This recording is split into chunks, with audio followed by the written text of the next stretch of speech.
Saudara-saudari yang terkasih, dalam gereja Katolik kita biasa mendengar ada sebutan para bruder, para frater, para suster, atau para religius, para imam. Atau sering kita singkatkan menjadi biarawan dan biarawati. Biarawan itu sebutan untuk para religius atau para imam yang mengikrarkan kaul.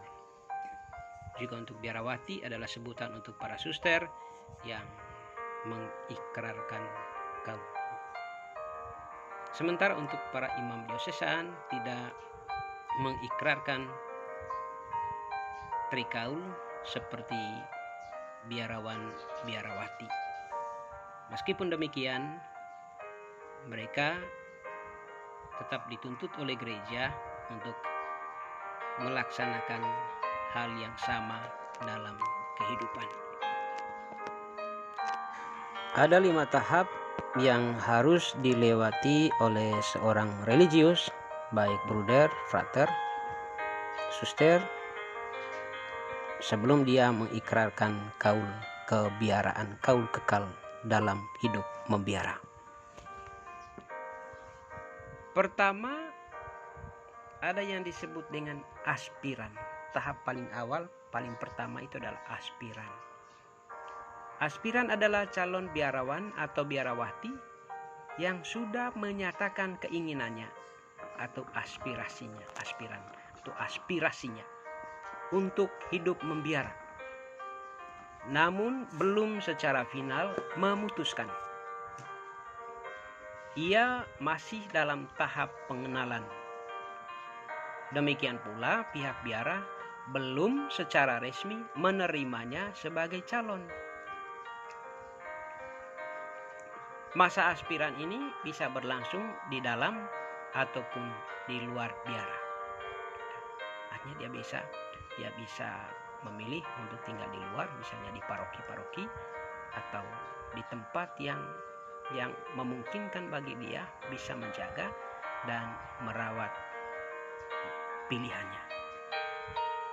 Atau bisa juga langsung tinggal di dalam biara, tetapi dia atau hak-haknya sangat terbatas. Mereka juga belum mengenakan pakaian kebiaraan. Seperti para suster belum mengenakan kerudung atau atribut-atribut kebiaraan yang lain. Mereka masih bisa pakai pakaian bebas atau bisa juga pakai pakaian yang sudah disepakati, supaya kelihatan rapi. Yang kedua adalah postulan.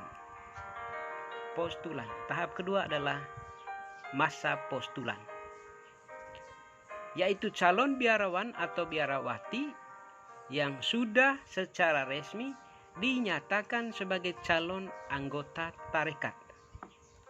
Mereka mulai hidup di dalam biara dan menjalani masa pendidikan selama 1 tahun.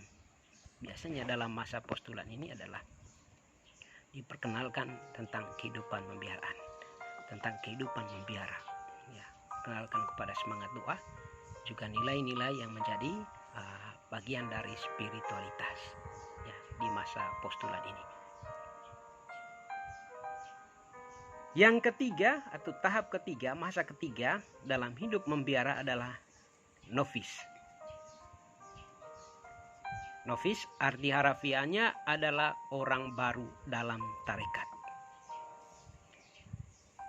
Permulaan masa novisiat ditandai dengan upaya including. Including artinya penerimaan jubah kebiaraan. Kalau dalam masa aspiran tadi mereka masih pakai pakaian bebas atau pakaian yang sudah disepakati. Tapi di masa novisiat ini sudah secara tetap mereka diberi jubah atau pakaian kebiaraan. Masa novisiat berlangsung selama 1 atau 2 tahun tergantung ordo atau kongregasinya. Ada yang 1 tahun, ada yang 2 tahun masa novisiat.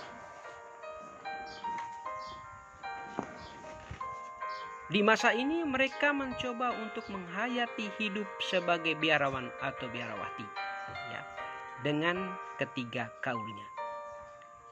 Kaul ketaatan, kaul kemiskinan, dan kaul kemurnian. Sebelum diizinkan mengucapkan trikaul, yaitu kaul kemurnian, kemiskinan, dan ketaatan.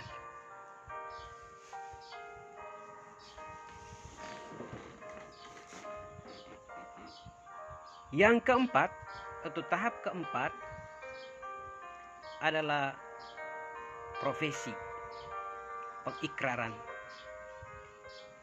Dari penghayatan ketiga kaul selama masa novisiat, seorang novis dinilai apakah boleh atau tidak boleh mengucapkan ketiga kaul dalam upacara profesi pengikraran kaul. Selanjutnya mereka menjalani masa juniorat dan mulai tinggal di komunitas-komunitas biara. Ada yang bertugas di rumah tangga biara, ada mungkin yang disuruh untuk studi, ada juga pelayanan pastoral atau karya tarekat dan lain sebagainya. Dan setiap tahun mereka ini memperbaharui kaulnya. Memperbaharui kaulnya. Setelah 5 sampai dengan 9 tahun menjalani masa juniorat, mereka baru diperkenankan melamar untuk mengucapkan kaul kekal. Jadi tidak secara otomatis bahwa kalau sudah 5 sampai dengan 9 tahun, ya seolah-olah kaul kekal itu otomatis diberikan atau diterimakan. Tidak, mereka tetap harus melamar. Ya, harus melamar.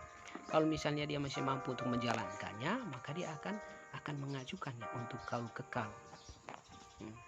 Ataupun bisa jadi mungkin dia punya keinginan untuk mengikrarkan kaul kekal, tetapi kalau misalnya pimpinan atau kalau misalnya gereja tidak mengizinkan dia untuk kaul kekal dengan berbagai alasan, ya, dengan berbagai latar belakang, ya bisa saja kaul kekalnya ini tidak diterima. Ya. Jadi tidak ada pemaksaan baik dari yang bersangkutan maupun dari lembaga. Dan yang paling terakhir adalah pengikraran kaul kekal. Dari penghayatan ketiga kaul selama masa juniorat tadi, seseorang baru diizinkan atau tidak mengucapkan kaul kekal. Pengucapan kaul kekal ini menjadi halangan untuk menikah secara sah. Nanti bisa baca dalam kanon 1088.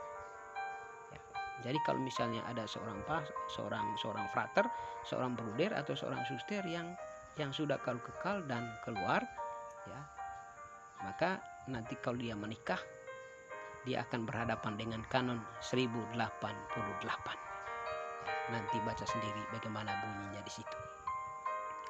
Bila seorang biarawan biarawati mengundurkan diri dari biara sebelum mengucapkan kaul kekal, tidak ada halangan baginya untuk melangsungkan pernikahan secara sah. Tetapi ingat, kalau sudah kaul kekal dan dia undur, maka ya, kembali kanon 1088 ya akan menjadi tembok, akan menjadi halangan bagi dia untuk menikah. Ya. Jadi itulah sedikit informasi berkaitan dengan tahapan-tahapan yang harus dilewati oleh seorang bruder, seorang frater, seorang suster atau para religius sebelum dia mengikrarkan kaul kekal atau sebelum dia menjadi anggota tetap dalam hidup membiara.